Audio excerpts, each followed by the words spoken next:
इस विषय में कल माधव आपका जो एक टेक अवे था कि जहाँ पे जवानी है वहाँ पे जमाना है, और इस जवानी के साथ कभी तो आगे जब ये जवान लोग आगे होकर इनमें कुछ कठिनाई हेल्थ में आएगी, तो इस हेल्थ के कठिनाई के बारे में थोड़ा आज हम लोग विचार कर लेंगे। तो ये जो मेरा प्रेजेंटेशन है इसमें 4 किस्म के टॉपिक्स हम लोग बात कर रहे हैं। Medical textiles, market potential, India और ग्लोबल सीनेरियो का है, सप्लाई साइड के चैलेंजेस क्या है, इम्पैक्ट जो MDR जो इंडिया में रेगुलेशंस बने हैं उसका इम्पैक्ट क्या है, और सपोर्ट मेजर्स इस इंडस्ट्री को आगे लेने के लिए क्या है। मेरा अधिकतर प्रेजेंटेशन रहेगा ये हाई एंड टेक्सटाइल्स। तो जैसे आप देख रहे हैं कि इंडिया का टेक्निकल टेक्सटाइल्स सर मार्केट है करीब 28 बिलियन इंटरनेशनल, और इंडिया का मेडटेक टेक्निकल टेक्सटाइल्स का मार्केट सर 28 बिलियन है, और इसमें 10% या 7% जो है मार्केट 2 बिलियन टेक इंडस्ट्रीज का है।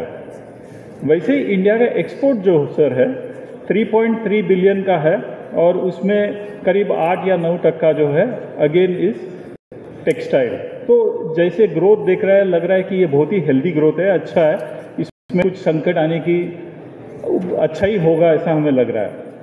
लेकिन जब इसको अगर हम और भी गौर से देखेंगे सर, तो देख रहे हैं कि नीचे का जो हिस्सा है वो इम्प्लांटेबल गुड्स है, और इम्प्लांटेबल गुड्स जो है वो जो हमारे शरीर के अंदर जो जाते हैं ऑपरेशन या हार्ट सर्जरी के वक्त होने वाले इम्प्लांटेबल गुड्स है। दूसरा जो हिस्सा है पर्पल में वो है हेल्थ एंड हाइजीन ऑपरेशंस, जैसे कि ब्लड फिल्टर्स या और भी टेक्निकल प्रोडक्ट्स, बर्न फिल्टर्स या टेक्निकल ड्रेसिंग जो है उस किस्म के हैं। जो तीसरा जो हिस्सा है वो सर थोड़े कम टेक्निकल प्रोडक्ट्स लेकिन मेडिकल प्रोडक्ट्स है, और लास्ट का हिस्सा जो है डिस्पोजेबल प्रोडक्ट्स। अब ये ग्राफ में जब हम देख रहे हैं तो दुनिया भर में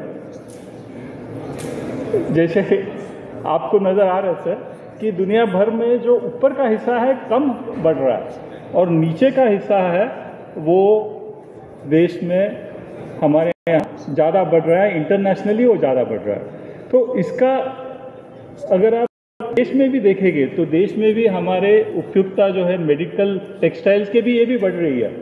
लेकिन जब हम पहले के ट्रांसपेरेंसी और अगले ट्रांसपेरेंसी से देखेंगे तो इतना ज़रूर समझ में आ रहा है कि आज टेक्निकल टेक्सटाइल्स में जो हाई एंड प्रोडक्ट्स है वो अधिकतर इंपोर्ट ही हो रहे हैं, और 83% इंपोर्ट ये हमारे इंपोर्ट स्टैटिस्टिक्स से है।